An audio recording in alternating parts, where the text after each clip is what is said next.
कैसे आप सभी। आई एम श्योर कि आप सभी ठीक होंगे। तो चलिए हम आज का वीडियो स्टार्ट करते हैं।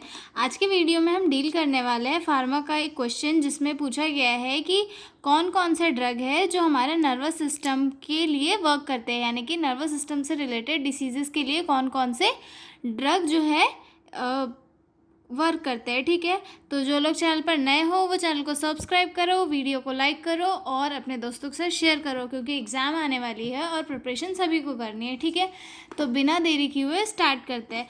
तो सबसे पहले तो मैं आपको बता दूं कि नर्वस सिस्टम पे एक्ट करने वाले ड्रग होते क्या है। मतलब ऐसे ड्रग जो हमारे नर्वस सिस्टम यानी कि हमारे ब्रेन, स्पाइनल कॉर्ड, इन पर जाकर वर्क करते हैं और इनमें आने वाली एबनॉर्मलिटी को ट्रीट करते हैं। तो वो ड्रग होते हैं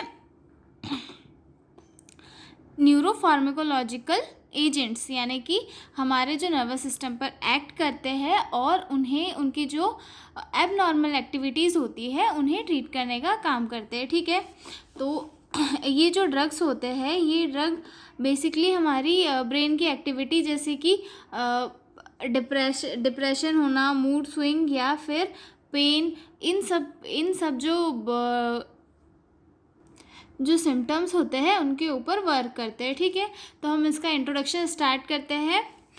drugs used for treating the nervous system are called neuropharmacological agents, यानी कि ऐसे ड्रग जो हमारे नर्वस सिस्टम पर वर्क करते हैं उन्हें न्यूरोफार्माकोलॉजिकल एजेंट कहा जाता है।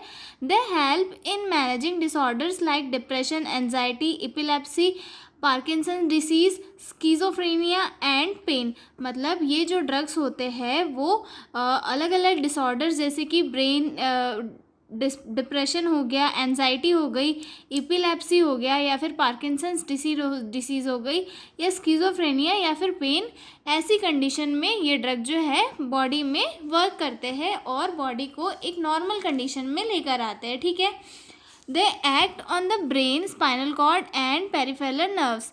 मतलब ये जो ड्रग्स होते हैं हमारे ब्रेन पर वर्क की एक्टिविटी पर वर्क करते हैं, स्पाइनल कॉर्ड के एक्शन में हेल्प करते हैं और जो हमारा पेरिफेरल नर्वस सिस्टम होता है उस पर वर्क करते हैं। ठीक है, they work by affecting neurotransmitter chemical messengers in the brain.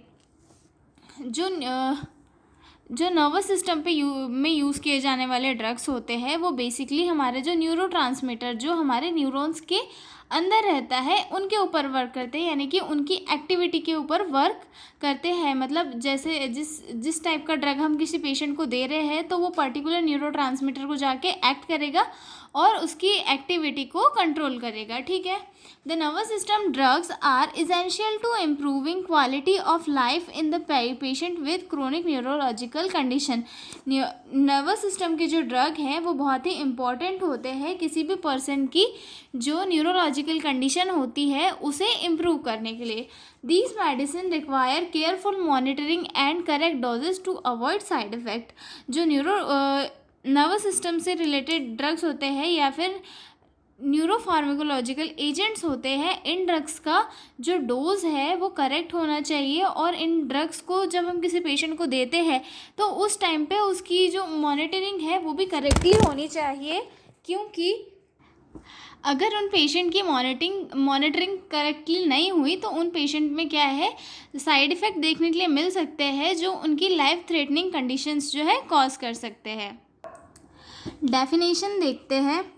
न्यूरोफार्माकोलॉजिकल agents are medication that affect the brain, spinal cord and nerves to either enhance और suppress the nervous system activities. यानी कि न्यूरोफार्माकोलॉजिकल ड्रग्स जो है ऐसी मेडिसिन्स होती है जो हमारे ब्रेन, स्पाइनल कॉर्ड और नर्व्स की एक्टिविटी को अफेक्ट करते हैं, इन पर वर्क करते हैं। ये या तो ब्रेन की एक्टिविटी को इम्प्रूव करते हैं या फिर ब्रेन की एक्टिविटी को रिड्यूस करते हैं। मतलब ये डिपेंड करता है उस डिसीज़ पर और उस ड्रग पे कि वो कैसा एक्ट कर रहा है। ठीक है, आगे देखते हैं।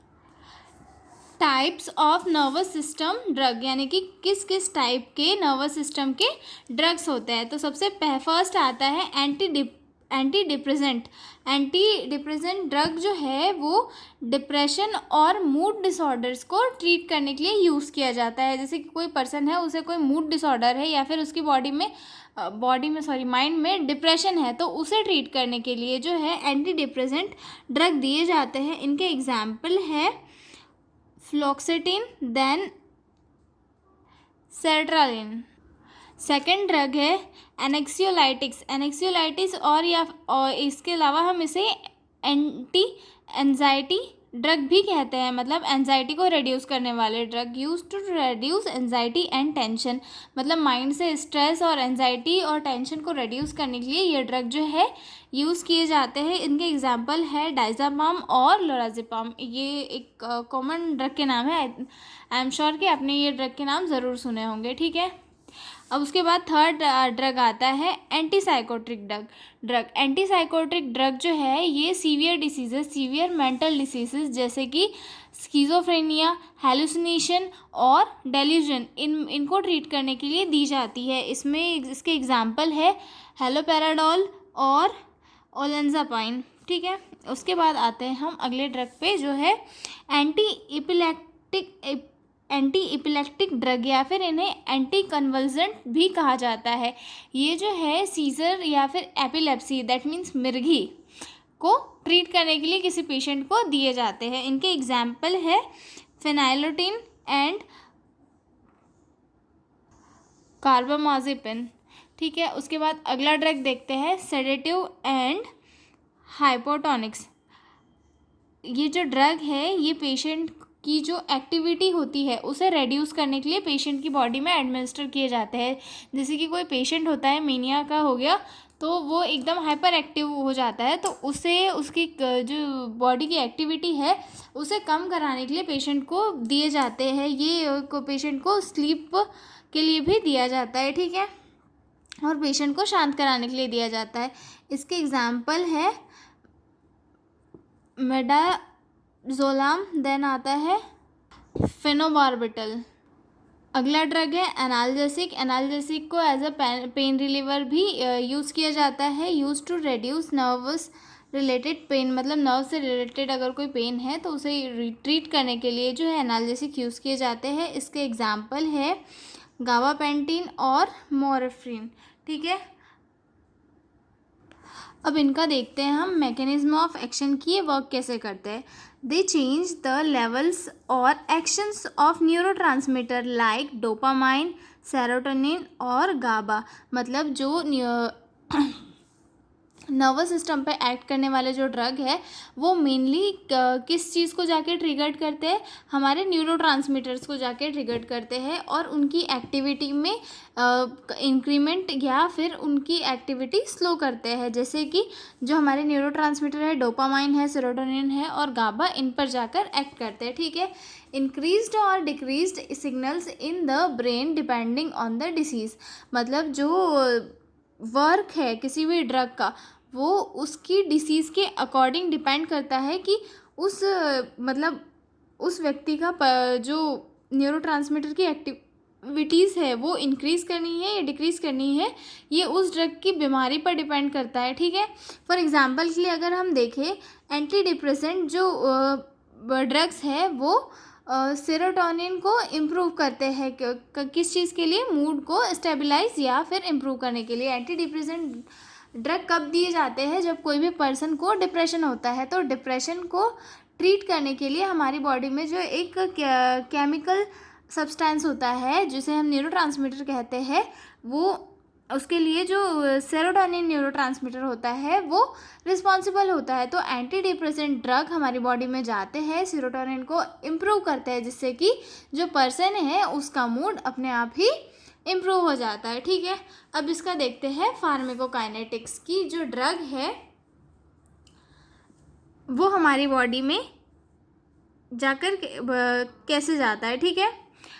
सबसे पहले तो इसका एब्जॉर्प्शन कहाँ होता है? इसका absorption taken by mouth, absorb in stomach and intestine. यह माउथ के थ्रू लिया जाता है, उसके बाद जो है स्टमक में एब्जॉर्ब किया जाता है और इंटेस्टाइन में भी, ठीक है। उसके बाद इसका डिस्ट्रीब्यूशन कहाँ होता है? ये ब्लड के थ्रू ब्रेन में जाता है और मेटाबॉलिज्म कहाँ होता है, mostly broken down in the liver, मतलब इसका जो मेटाबॉलिज्म है लिवर में होता है और एक्सक्रीशन किडनीज के थ्रू यूरिन के साथ ये एक्सक्रीट आउट हो जाता है। ठीक है, इसका डिस्ट्रीब्यूशन जो है ब्लड में होता है, ब्लड के थ्रू ये ब्रेन में जाता है, ब्रेन में जाकर न्यूरोट्रांसमीटर के साथ के थ्रू जो है बॉडी में एक्ट करता है। ठीक है, अब इसके देखते हैं फार्माकोडायनेमिक्स में देखेंगे। ये जो है binds two receptor in the brain, जो ब्रेन के रिसेप्टर्स होते हैं इनके साथ बाइंड करता है और जो न्यूरोट्रांसमीटर्स होते हैं उनकी एक्टिविटी को अलर्ट करता है, produce desired affect like mood improvement, sleep, pain relief etcetera. मतलब जो न्यूरोट्रांसमीटर है उनकी एक्टिविटी को अलर्ट करता है, एक्टिविटी को अलर्ट तो करता है, उसके साथ में डिसीज़ के अकॉर्डिंग जो है ये वर्क करता है कि अगर कोई पेशेंट है उसे डिप्रेशन है तो उसके मूड को इम्प्रूव करेगा, और अगर कोई पेशेंट है तो अगर कोई पेशेंट है उसे मतलब उसकी जो एक्टिविटी है उसे रिड्यूस करवानी है तो उस टाइम पे उसे स्लीप या फिर पेशेंट को काम करेगा। ठीक है, और अगर किसी को पेन हो रहा है तो उसे उसका जो है पेन रिलीफ करवाएगा। ठीक है, अब इसके साइड इफ़ेक्ट देख लेते हैं। साइड इफ़ेक्ट में सबसे पहले ड्रॉजीनेस होगा, फिर डिजीनेस होगा, मतलब वेट गेन होगा, ड्राई माउथ होगा, नोजिया होगा, कन्फ्यूजन होगा, ट्रिमर्स दैट मीन्स झटके आना। ठीक है, उसके बाद नर्सिंग रिस्पॉन्सिबिलिटी देख लेते हैं जो हमारे सिलेबस के लिए काफ़ी इम्पॉर्टेंट है। तो सबसे पहला तो है पेशेंट की वाइटल साइन लेनी है एज़ यूजुअल। उसके बाद जो पेशेंट की हार्ट रेट है वो लेना भी ज़रूरी होता है, पल्स रेट भी। ठीक है, फिर उसके बाद assess the mental stress regularly, patient का जो मेंटल एक्टिविटी है और मेंटल स्ट्रेस है उसे रेगुलरली जो है असेस करना ज़रूरी होता है, क्योंकि उसके अकॉर्डिंग ही हम पेशेंट की जो ड्रग्स है वो उसे देते हैं। और किसी भी जो मेंटल पेशेंट है उसे जो उसकी ड्रग का डोज है वो एक एग्जैक्ट अमाउंट में देना ज़रूरी होता है, उससे ज़्यादा भी नहीं दे सकते हम पेशेंट को और उससे कम भी नहीं दे सकते। ठीक है, watch for the side effects specially sedation confusion, मतलब अगर कोई पेशेंट को हमने ड्रग दिया है तो उसके साइड इफ़ेक्ट को ऑब्जर्व करना ज़्यादा इंपॉर्टेंट होता है कि हो सकता है कभी कभी पेशेंट की बॉडी ड्रग को एक्सेप्ट नहीं कर पाती और बॉडी में जाके साइड इफ़ेक्ट शो करती है, जो कभी कभी जो है लाइफ थ्रेटनिंग कंडीशन कॉज कर सकता है। ठीक है, educate patient to take medicine on time and not stop suddenly, मतलब पेशेंट को और हाँ उसके जो रिलेटिव है जो उसके साथ रहते हैं उन्हें इस बात को अच्छे से समझाना है कि आप पेशेंट की जो मेडिसिन है उन्हें सडनली स्टॉप ना करें, मतलब हमेशा प्रेस्क्रिप्शन के साथ मेडिसिन ले और कंटिन्यू मेडिसिन को अपने टाइम पर ले, सडनली स्टॉप ना करें, क्योंकि इससे क्या होता है पेशेंट की बॉडी पे हार्मफुल इफेक्ट पड़ सकता है। ठीक है, ensure safety risk due to sedation और डिजीनेस, मतलब जो पेशेंट अगर कोई हॉस्पिटल में एडमिट है तो उस टाइम पे उसकी सेफ्टी के लिए ये जो कुछ क्राइटेरियाज है वो मेंटेन करना चाहिए, क्योंकि पेशेंट को अगर हम दवाइयाँ दे रहे हैं तो उस टाइम पे पेशेंट की एक्टिविटी तो नॉर्मल होगी, लेकिन कभी कभी साइड इफ़ेक्ट के कारण अगर पेशेंट हाइपर एक्टिव हो गया तो उस टाइम पे हमें पेशेंट को कंट्रोल करना आना चाहिए। ठीक है, check for the drug interaction in the patient on other medication, अगर कोई पेशेंट किसी दूसरी मेडिकेशन को भी ले रहा है, मतलब या उसे कोई दूसरी मेडिकेशन भी प्रेस्क्राइब की गई है तो उसके जो वो अदर मेडिसिन है उसके साथ इंटरेक्शन को चेक करके ही पेशेंट को एंटीसाइकोटिक ड्रग या फिर जो अदर ड्रग है वो देना चाहिए। ठीक है, और पेशेंट को अगर कोई मेंटल पेशेंट है तो उसे अदर थेरेपी जैसे डांस थेरेपी हो गई, म्यूज़िक थेरेपी हो गई, गेम्स थेरेपी हो गई, ऐसी थेरेपी देके उसे ट्रीटमेंट प्रोवाइड किया जा सकता है। और जो ऐसे पेशेंट होते हैं जो मेंटल डिसऑर्डर से डील कर रहे हैं तो उनके साथ बहुत कामली और बहुत अच्छे से बिहेव करना होता है, क्योंकि अगर उनसे ज़्यादा उल्टा सीधा बिहेव किया तो वो जो है हाइपर एक्टिव होके हमें खुद को भी नुकसान पहुंचा सकते हैं। आई एम श्योर आपको ये जो क्वेश्चन है ये समझ में आया होगा, और अगर एग्ज़ाम में आए तो आप ऐसा लिख सकते हो। ठीक है, तो अब हम मिलेंगे अगले वीडियो में अगले क्वेश्चन के साथ। All the best all of you, bye bye.